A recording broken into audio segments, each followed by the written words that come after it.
Ya, sudah saudara, kita berjumpa kembali di Rayudi Channel. Teman-teman, semoga sehat selalu, kita doakan dan mudahkan rezeki selalu ya. Salam otomotif. Oke, ada sedikit informasi ya, seperti biasa kita edukasi buat teman-teman semua penonton, saudara-saudara. Ada kasus di sini, ada mobil Yaris ya. Jadi ini mobil keluhannya remnya katanya bunyi. Nah, setelah saya bongkar kondisi kanvas seperti ini, coba lihat. Ya, ini ada baret di bagian luar. Nah, ini harusnya kan kalau piringan rem itu dengan kanvas mestinya habisnya rata ya seharusnya. Tapi ini eh, yang bagian sisi luar itu ada semacam geretan gitu ya. Nah, ini udah tipis juga kanvasnya. Jadi saudara-saudara, yang mau saya informasikan buat pemilik mobil, masalah rem mobil itu ada beberapa ya. Bisa karena bunyi, yang umumnya itu bunyi ya, mendesis gitu, cit ya, atau bisa juga karena magel atau keras. Nah, kasus bunyi itu kalau kita mau gantikan pas, perhatikan dulu piringan remnya seperti ini, coba lihat. Nah, ini ya. Ini udah parah bagian atasnya ini ya. Ini nggak rata. Ini ya. Nah, ini yang menyebabkan kenapa sampai rem mobil ini ada suara ya pada saat ngerem, karena dia tidak rata.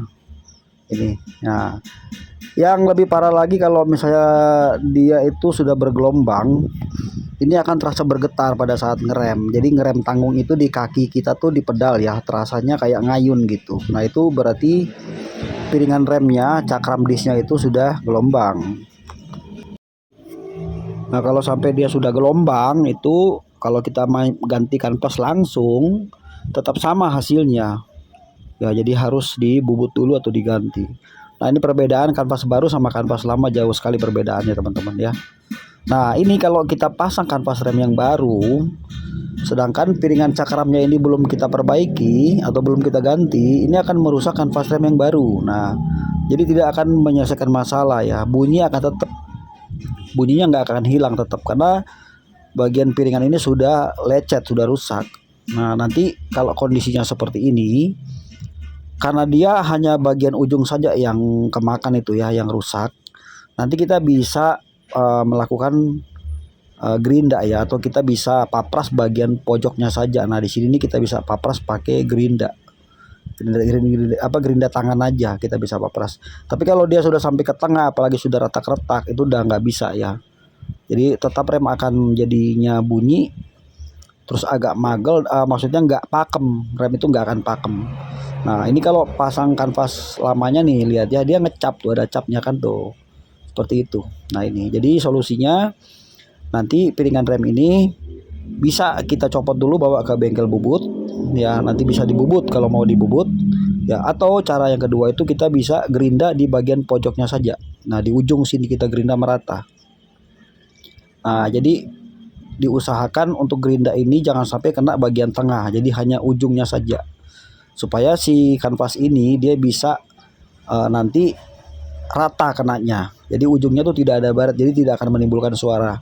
Tapi tidak saya sarankan, kalau kondisi begini sebaiknya di ganti yang baru piringan remnya, atau dibubut juga bisa ya. Jadi kita bawa ke bengkel bubut.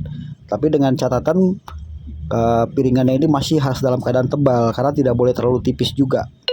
Seperti itu teman-teman. Nah, untuk bukanya itu mau lepas piringan ini ya, kalau mobilnya Yaris ya tinggal masukin baut sini 12 2. Nanti baut itu berfungsi jadi tracker. Kita kencangin, nanti piringan remnya akan copot sendiri. Bagian sininya kita bisa bersihkan dulu, atau bisa bantu pakai WD-40 untuk dibersihkan. Jadi seperti itu teman-teman.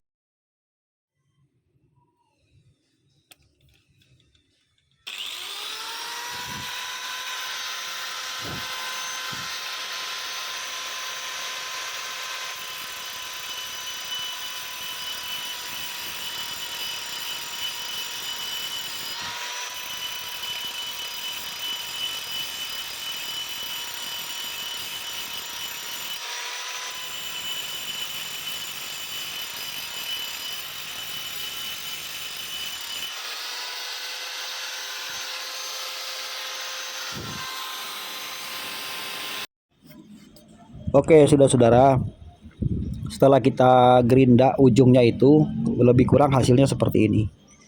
Ya, ini sudah jauh lebih baik daripada yang awal tadi ya, sudah rata. Ini masih kategorinya masih bisa dipakai ya, kondisi piringan rem seperti ini. Nah, setelah itu kalau mau ganti kanvas rem baru, ini pistonnya harus dimasukin dulu ke dalam. Karena yang lama kan sudah tipis, jadi pistonnya lebih keluar. Nah, sedangkan yang baru kan lebih tebal. Jadi mesti tekan dulu ke dalam. Nah, seperti ini ya. Nah, ini barunya sudah kita pasang. Nah, kemudian ini yang lamanya. Coba kita lihat yang lamanya. Ini lamanya ya. Nah, ini lamanya. Nah, ini jauh sekali perbedaannya ya. Nah, kemudian di sini teman-teman jangan lupa ya, di sini ada perpennya buat penahan. Coba kita lihat. Nah, kalau bongkar kanvas rem itu sebelum kita pasang ya di kanvas rem baru itu nggak ada nih kayak gini pernya. Ini per baja ya. Ini tuh maksudnya kenapa harus dipasang di sini supaya tidak menimbulkan suara. Kalau ini nggak dipasang nanti timbul suara, ada suara cetak cetek gitu pada rem mobil. Jadi bukan suara mendecit ya. Jadi kayak mukul besi sama besi, karena si kanvas itu harusnya kan dia tidak boleh kendor. Ya kalau ada ini dia akan ngancing sendiri. Satu lagi yang sisi sebelah sini nih. Nah ini atas bawah ya, dua. Jadi tinggal pindahin aja dari kanvas lamanya ke kanvas yang baru, karena kanvas baru nggak ada. Ya, lagi setelah itu teman-teman boleh cek bagian selang fleksibel ya, seperti ini. Kemudian kalau lagi bongkar rem mobil jangan lupa sekalian saudara-saudara ngecek namanya ini selang fleksibel ya. Nah ini namanya selang fleksibel. Ini kadang-kadang ya kalau kita awalnya mau ganti kanvas ini kita tidak perhatikan. Ini kalau mobil-mobil lama apalagi ya, ini sering udah pecah-pecah dia, retak-retak. Nih ya, ini bertekanan tinggi kan, makanya dia dipres itu selangnya. Jadi dia lubang dalamnya tuh kecil. Dia fleksibel mengikuti arah putaran ban ya. Jadi dia ngikut, makanya disebutnya fleksibel. Ya, jadi selang fleksibelnya ini dicek sekalian pada saat penggantian perbaikan rem. Maksudnya seperti itu, jangan sampai bermasalah. Jadi seperti itu saudara-saudara, sedikit informasi kita bagikan buat saudara-saudara yang punya mobil yang mungkin masih awam ya. Kalau ngalamin mobil bermasalah dengan rem, apakah dia bunyi atau remnya kurang pakem, atau ngebuang sebelah sendiri, atau dia timbul suara dan lain sebagainya. Masalah rem itu jangan diabaikan, jangan dibiarkan, segera dicek aja karena nyawa kita ada di sini sobat. Oke teman-teman, nanti perbaikan ini di kanvas rem itu kan kalau kita beli dia kiri kanan ya. Jadi kita ganti kiri kanan, ini kan yang sebelah kanan saya buat videonya. Yang kiri saya tidak buat videonya, tapi ini sebagai gambaran saja seperti itu. Oke, semoga video ini bermanfaat buat saudara-saudara semuanya. Terima kasih sudah menonton. Jangan lupa di subscribe dan nanti kita jumpa lagi teman-teman. Thank you. Salam teman-teman. Bye.